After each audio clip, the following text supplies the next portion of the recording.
Eu achei um vídeo aqui na internet que um menino, 20 e poucos anos, refuta o argumento ontológico e o argumento cosmológico em 16 minutos e 49 segundos. Ele é um gênio, ele é um besta, né? Eu vou escutar o vídeo dele e comentar. Fala aí galera, meu nome é Antônio e no vídeo de hoje nós vamos refutar o argumento ontológico e o argumento cosmológico. Eu não queria que o nome dele tivesse saído, não, poxa. Aí vai, que parece que ele está estudando, daqui a pouco ele vê que fez, que pagou mico, né? Eu também já paguei mico minha vida inteira, mas agora deixa.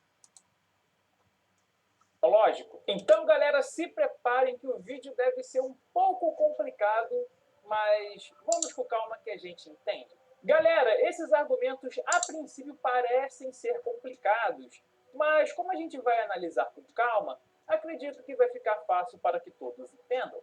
O que nós temos que entender é que essas suposições são sustentadas por premissas. Mas o que são premissas, Antônio? Premissas são as estruturas que sustentam um determinado argumento. Sabe, uma casa não precisa de viga, coluna, fundação, tudo bem consolidado para que ela se sustente? Tanto que se você destrói as colunas da casa, ela vai desmoronar. Portanto, com os argumentos acontecem a mesma coisa. A ciência funciona porque ela é consolidada em premissas muito fortes. E na ciência, à medida que temos novas descobertas e a tecnologia avança, as suas teorias se consolidam mais. Já na religião ocorre justamente o oposto. As bases da religião nunca se sustentaram e já ruíram faz tempo. Mas hoje os seus adeptos... Isso aí é ateu cientificista querendo converter os outros ao ateísmo. É a evangelização ateia. O cara não tem a mínima noção do que é ciência, não tem a mínima noção do que é religião. As bases da ciência se sustentam? Bem, se sustentam até que se prove o contrário, né? E eu não vou entrar nesse assunto, não. Sobre ciência eu falo depois. O cara não sabe nada de ciência nem de religião. Mas vamos ver. Tentam erguer essas premissas com escombros. Então fica aquela ladainha de reciclar argumentos já refutados, argumentos batidos a todo instante. E com isso eles esperam ter um resultado diferente. E até que eles têm tido um relativo sucesso, pois quem não conhece os fundamentos dessas premissas acabam caindo nessas ladainhas. Porque hoje, mesmo que a informação esteja na palma de sua mão, muitas pessoas preferem acreditar no que alguém fala ao invés de procurar por si mesmo. E um desses argumentos que os religiosos usam é o argumento ontológico. Esse argumento é constituído por algumas premissas. Em geral são 5, mas tem versões que apresentam mais ou menos. É possível conceber que um... Olha só, essa aí é a primeira premissa. Presta atenção na primeira premissa que o cara vai falar. Vou voltar um chiquinho aqui. Ontológico. Esse argumento é constituído por algumas premissas. Em geral são 5, mas tem versões que apresentam mais ou menos. É possível conceber que um ser de máxima grandeza exista em um dos mundos possíveis.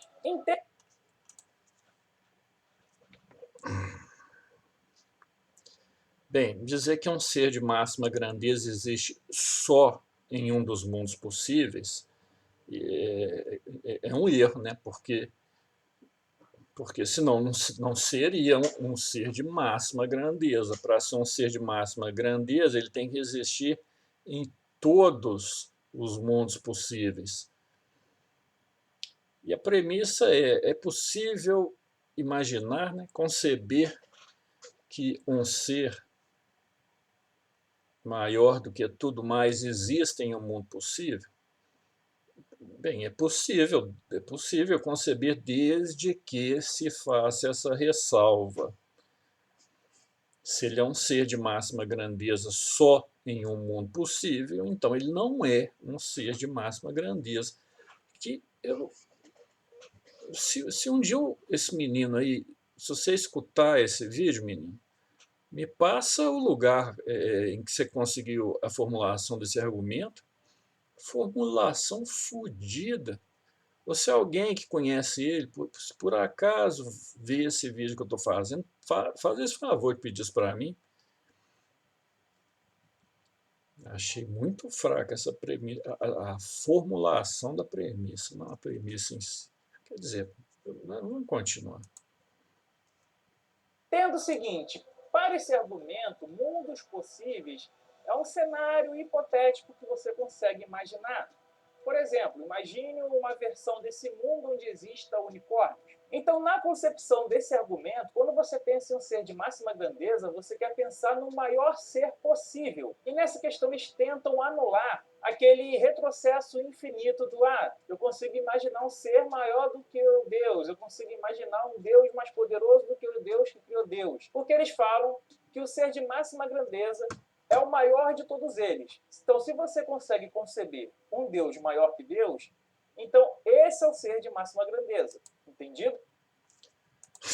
Se eu consigo imaginar um ser maior que Deus, então o ser que eu consigo imaginar é o Deus, né? Conceber, no caso. E o Deus maior que o Deus seria o Deus maior que outra coisa qualquer. Eu nem sei para que eu fiz esse comentário.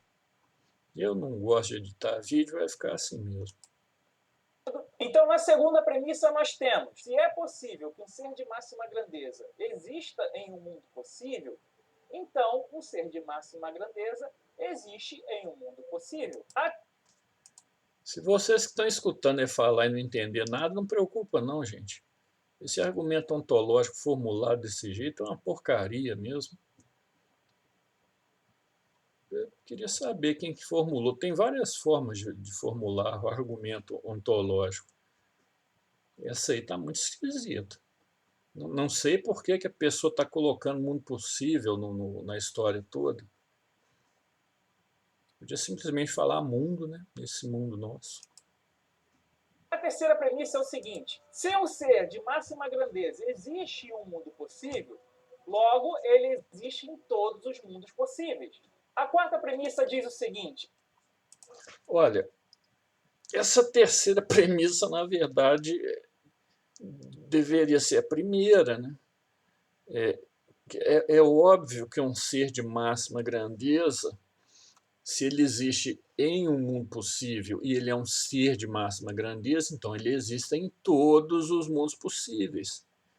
Mas isso é óbvio, eu não estou entendendo para que essas três premissas. Agora, é evidente que quem inventou essas três premissas deve ser um apologista cristão, deve ser um lógico cristão, alguma coisa desse tipo, mas com toda sinceridade, que coisa esquisita. Se alguém quiser entender o argumento ontológico, procure em outro lugar, que essa explicação aqui, essa formulação, não está com nada. se o ser de máxima grandeza existe em todos os mundos possíveis, então ele existe nesse mundo aqui também. E por fim, a quinta premissa é: portanto, se é possível que um ser de máxima grandeza existe em nosso mundo, então o ser de máxima grandeza existe em nosso mundo. Achou difícil de entender? Mas calma que eu vou explicar. Vamos lá. O argumento ontológico. Explicar significa falar mais besteira, porque essas 5 premissas com a conclusão se resume no seguinte: nós podemos conceber um ser que é o maior possível no nosso mundo? Concebemos, conseguimos conceber. Logo, esse ser existe. E por que esse ser existe? Porque se ele é o maior, se ele não existisse, ele não seria o maior. Né? Para ser o maior, ele tem que existir. Então, o argumento ontológico, a fórmula mais conhecida de Santo Anselmo, existe uma variante em Descartes, e no século XX foi formulada através da lógica simbólica, ou lógica matemática. No século XXI, dois lógicos, acho que um lógico e um matemático, provaram esse argumento e ganharam 2 milhões e 500, não, peraí, 2 bilhões e 500 milhões de reais. Acho que foi um milionário excêntrico fez esse jogo. Quem provar isso através do instrumental lógico matemático que Deus existe vai ganhar esse prêmio. Aí esse lógico, esse matemático venceu. Eu acho que o prêmio foi 2 bilhões de reais e 500 milhões. Eu tenho que conferir isso aí.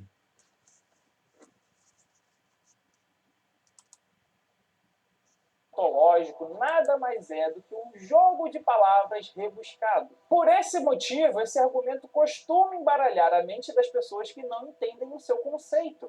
Mas como eu disse para vocês Você explica anteriormente, tudo errado. essas premissas sustentam um argumento. Então, se a gente derrubar uma dessas premissas, todo o argumento desmorona. Mas, na verdade, nós sabemos que esse argumento já caiu faz tempo. Vamos nos atentar à primeira premissa. É possível conceber que o ser de... Olha, esse argumento caiu há mais tempo. Eu acho que esse argumento está errado. São Tomás de Aquino também não colocava muita fé nesse argumento. Agora, falar que nós sabemos que esse argumento já foi derrubado há tempos, vai falar isso com um milionário que pagou 2 bilhões e 500 milhões para quem montou um argumento desse tipo. Acho que o matemático e o lógico trabalharam com lógica modal, que trabalha com os mundos possíveis. Mas não tenho certeza, não.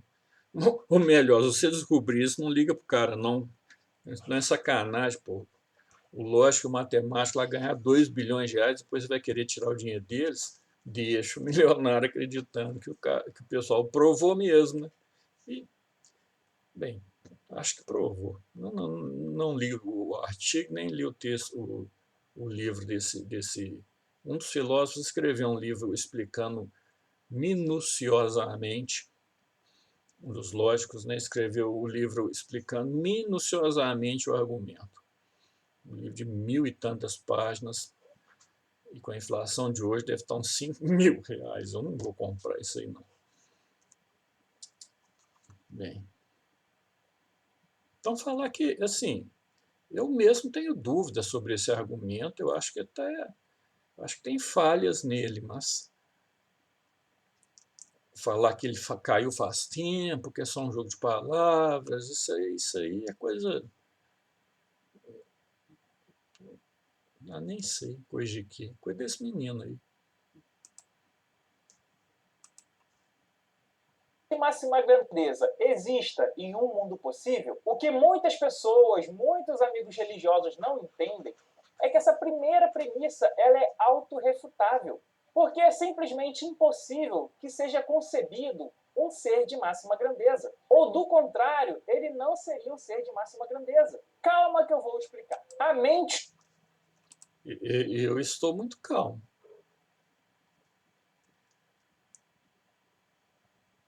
Estou muito calmo. Continuar vendo o vídeo.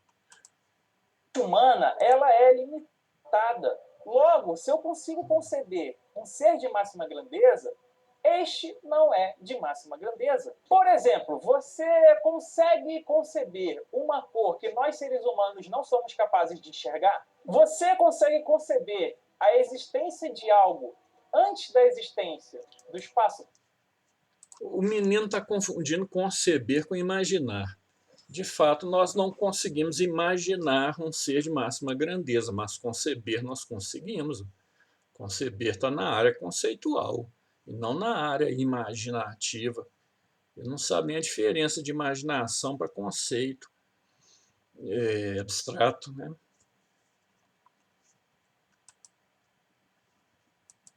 Tempo. Logo, para que eu conceba um ser de máxima grandeza, eu teria que ser capaz de conceber um ser de máxima grandeza. Esse é o motivo do porquê muitos acabam se confundindo e caindo nesse argumento. Porque você saber o conceito de algo é diferente de você conseguir conceber aquela coisa. Como no exemplo. É exatamente a mesma coisa. Conceber, nesse caso aí, é alcançar o conceito, né, as abstrações puras, vamos dizer assim.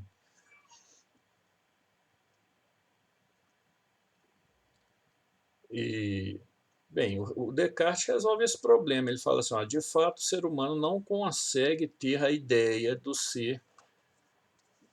O ser humano é limitado. Ele não consegue ter a ideia do ser maximamente perfeito. Ele não deveria ter acesso a essa ideia, mas ele tem acesso a essa ideia. Por quê? Porque o ser de máxima grandeza colocou a ideia nele.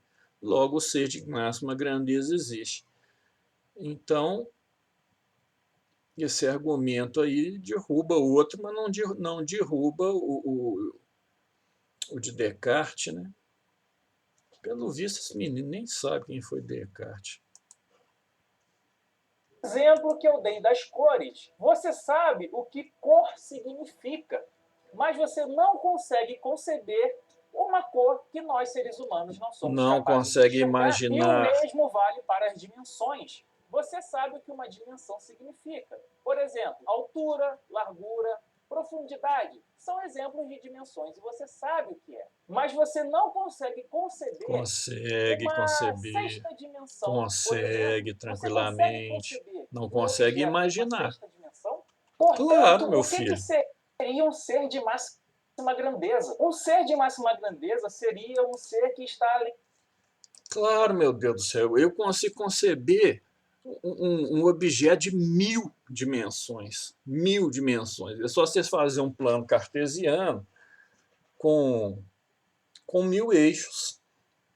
E aí liga lá os 1000 eixos de um jeito, pronto, está o objeto lá, muito bem concebido. Agora, eu posso imaginar esse objeto? Aí não. Aí eu não consigo, não. Aí ninguém consegue, né? Mas é confusão entre conceber e imaginar.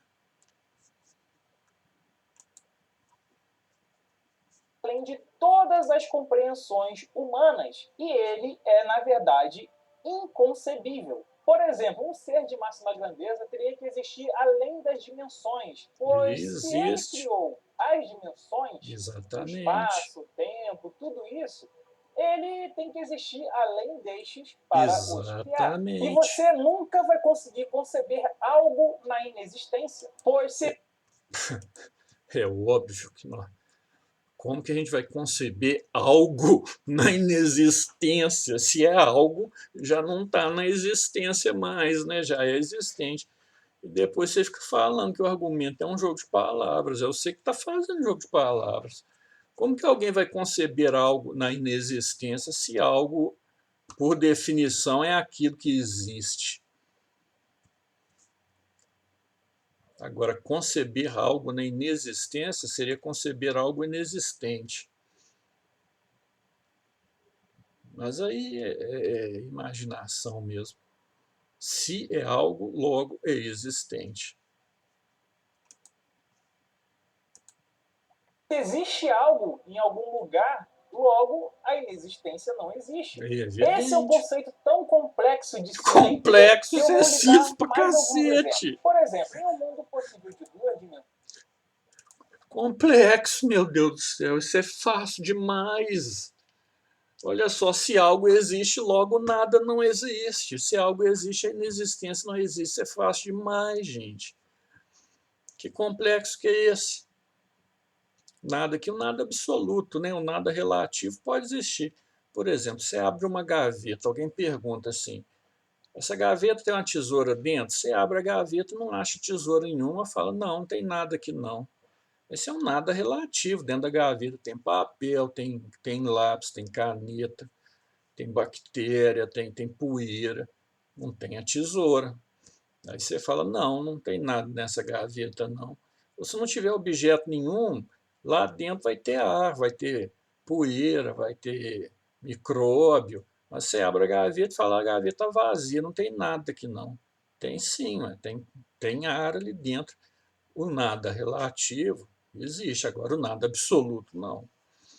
Por que que o nada absoluto não existe? Porque algo existe. E se algo existe, o nada absoluto não tem como existir. Porque se algo existe, o nada não pode ser absoluto.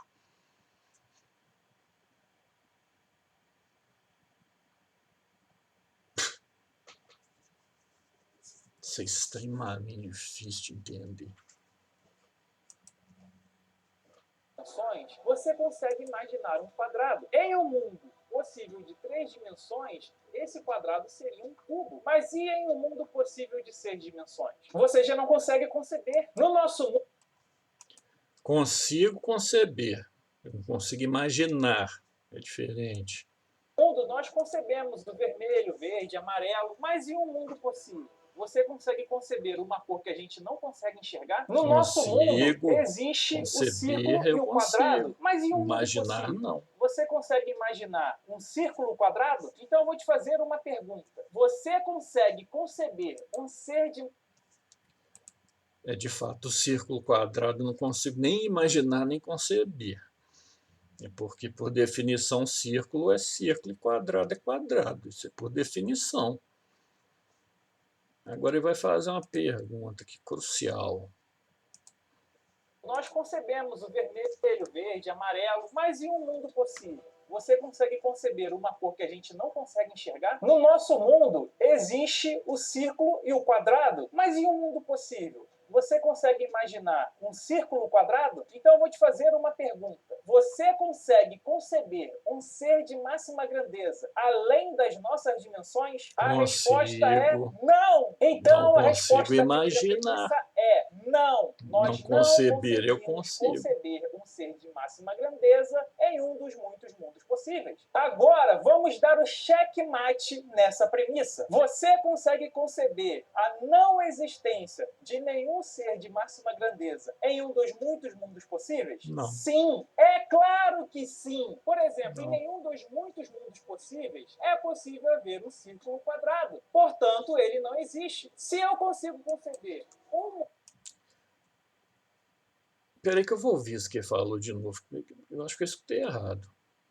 A resposta é não! Então, a resposta da primeira premissa é não. Nós não conseguimos conceber um ser de máxima grandeza em um dos muitos mundos possíveis. Agora, vamos dar o checkmate nessa premissa. Você consegue conceber a não existência de nenhum ser de máxima grandeza em um dos muitos mundos possíveis? Sim, é claro que sim. Por exemplo, em nenhum dos muitos mundos possíveis é possível haver um círculo quadrado. Portanto, ele não existe. Se eu consigo conceber um mundo sem a existência de nenhum ser de máxima grandeza, isso quebra a premissa que o ser de máxima grandeza existe em todos os mundos possíveis. Se ele não existe em um mundo possível, então ele não existe em nenhum mundo possível. E, inclusive, isso se encaixa perfeitamente com o que observamos no nosso mundo. Para entender melhor, vamos seguir com o argumento cosmológico dessa vez.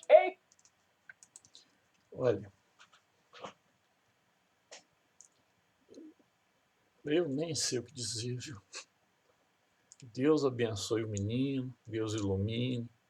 Espero que ele tenha uma vida muito boa, com saúde e paz.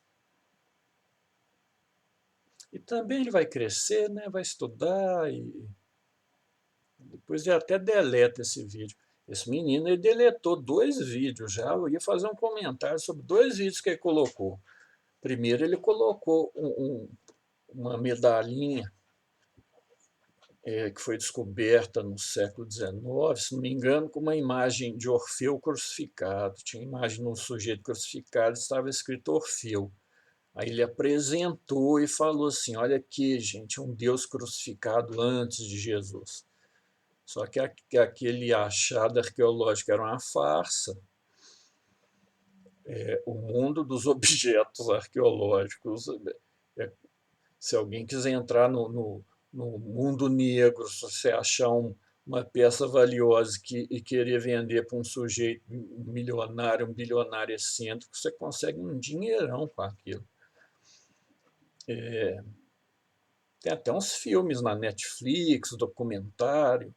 Tem um que chama O Falsificador Mórmon, acho que o nome é esse mesmo, assiste esse filme. O cara ficou rico vendendo papel que ele mesmo escreveu, falou assim, isso aqui é de 200 anos atrás, ele tinha acabado de escrever a coisa. Bem, esse achado arqueológico é falso. Ele colocou lá na página dele, eu ia fazer um comentário, ia fazer, esse ateu está mostrando uma coisa falsa, mas ele tirou. Acho que alguém avisou ele que aquilo ali era falso. Depois ele pegou um desenho, Napoleão Bonaparte, quando esteve no Egito, mandou os subordinados dele desenharem tudo, todos os hieroglifos, ou será hieróglifos, hein? Todos aqueles desenhos que tem pirâmide, templo, ficou tudo desenhado. Depois um neguinho juntou de um jeito e interpretou como sendo a vida de Horus, se não me engano. Esse ateu colocou esse papel, essa montagem aí no canal dele, e contou a história como se fosse traduzido por um egiptólogo. Besteira. Quem traduziu aquilo é uma farsa conhecida, quem traduziu aquilo ali foi um teosofista. Não quero causar, não quero brigar com teosofista, não, mas pelo menos alguns teosofistas eles causaram um prejuízo grande no estudo das religiões comparadas, porque eles acham muitos manuscritos secretos e traduzem os manuscritos secretos. Mas sabe como que eles acham isso? Eles entram no quarto dele, acessam o guia espiritual e o guia espiritual dita lá a tradução do manuscrito secreto. Depois ele sai com aquilo na mão aqui, ó, a vida de Horus. Eu tenho um Bhagavad Gita, que, aliás, eu tenho uns 50 Bhagavad Gita aqui em casa, com vários comentários, mas agora que eu sei sânscrito, eu nem sei. Bem, deixa para lá. Mas os teosofistas, eles possuem um Bhagavad Gita, acho que com 5 capítulos a mais, totalmente inventado, que não existe lugar nenhum do mundo, só na cabeça dos teosofistas. O governo hindu tentou fazer alguma coisa e não conseguiu.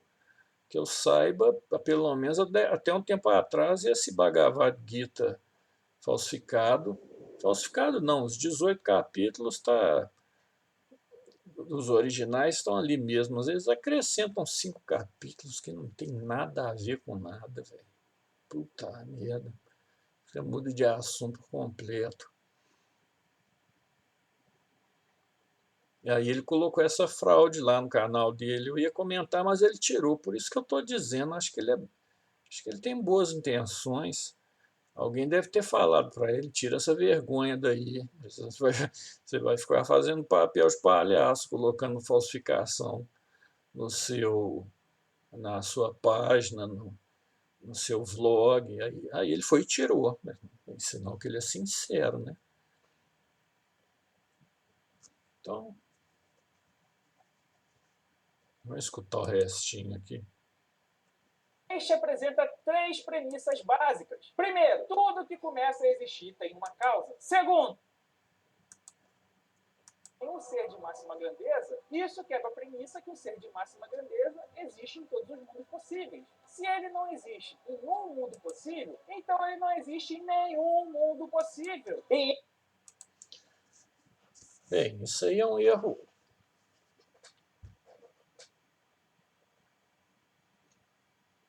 tão infantil. E a formulação desse argumento ontológico está muito esquisita, né? Agora, ser de máxima grandeza seria o ser infinito. Né? A questão é saber o seguinte: existe ou não o infinito? Se uma pessoa diz que o infinito não existe, então ela está falando que o nosso mundo é fechado. Se o nosso mundo é fechado, é que ele faz fronteira com algo. Né? O que causa a fronteira do nosso mundo? O que delimita o nosso mundo? O que limita o nosso mundo? Aí um sujeito pode falar, a substância A. A substância A põe limite no nosso mundo que é fechado. E aí você pergunta, a substância A é infinita ou ela é finita? Se alguém falar que ela é infinita, então pronto, o infinito existe. Se ela falar que é finita, quem que está delimitando a substância A? Aí o sujeito pode dizer assim, a substância B limita a substância A, que limita o nosso mundo. E aí vem a pergunta, e a substância B é infinita? Se o sujeito responde que é infinita, então o infinito existe. Agora, se ele responde que não, a substância C limita a substância B, que limita a substância A, que limita o nosso mundo. E aí vem a pergunta, e a substância C, ela é limitada ou ela é ilimitada? Ela é finita ou ela é infinita? Se o cara falar que é infinita, então pronto, o infinito existe. Se ele falar que não, que é limitado pela substância D, aí vem a pergunta, e o que é que limita a substância D? Em algum momento o cara vai ter que chegar no infinito. Em algum momento ele vai dizer o seguinte, o que limita esse mundo é o infinito, ou seja, aquilo que maior, o ser, se existe é ser, né? É o ser maior que nós podemos conceber. Isso é evidente, meu Deus do céu. É evidente que o infinito existe. O Spinoza achava que o mundo era fechado, se não me engano, o filósofo Spinoza. Mas eu acho que nem a física atual diz que o nosso universo é um mundo fechado. Se é um mundo fechado, aí vem a pergunta, e o que fecha esse mundo? Né? Qual que é o limite desse mundo? Quem que limita esse mundo? É o infinito? Se for infinito, o infinito existe. Se não for infinito, o cara fala, não, é a substância A. Aí se repete a pergunta, a substância A é infinita ou limitada? Infinita, ilimitada, e finito, ilimitado, aqui eu estou usando do mesmo jeito. Ou seja, o infinito existe. O infinito é aquilo que nós podemos conceber, não imaginar, mas aquilo que nós podemos conceber de maior. E como nós chamamos aquilo que nós podemos conceber de maior? Deus. Porque se o cara quiser dar outro nome, tudo bem, o cara pode chamar. Não, o infinito, o nome dele é Cleverson. O Cleverson é que é o infinito. Tá, tudo bem, mas todo mundo chama isso aí de Deus. E aí vem uma pergunta que esse ateu colocou, que é a seguinte, nós somos seres limitados. Como que nós podemos conceber, imaginar nós não podemos, mas como que nós podemos conceber um ser infinito, já que nós somos finito? Essa foi a pergunta que o Descartes fez. Eu consigo, isso é Descartes falando, eu consigo conceber um ser infinito, um ser maior do que tudo que existe. Eu consigo conceber. Mas não era para conseguir, porque eu sou limitado. Logo, foi esse ser infinito que colocou a ideia em mim. E por que foi esse Deus infinito e não uma outra coisa? Porque a outra coisa também é limitada, a outra coisa também não consegue imaginar o infinito. Então é só o infinito que coloca a ideia de infinito num ser finito, que é o ser humano.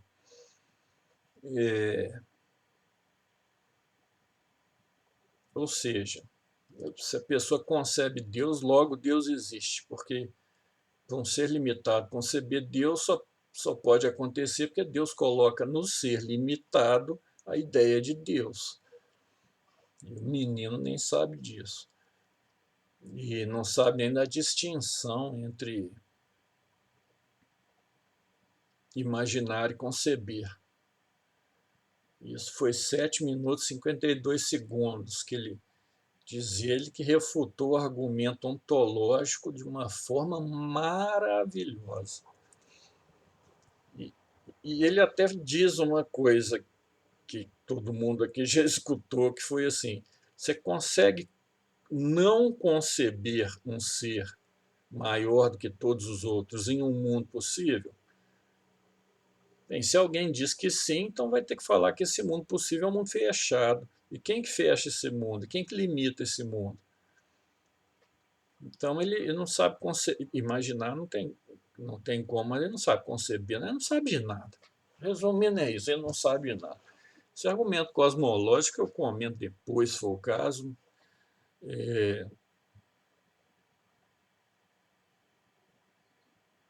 Puta merda.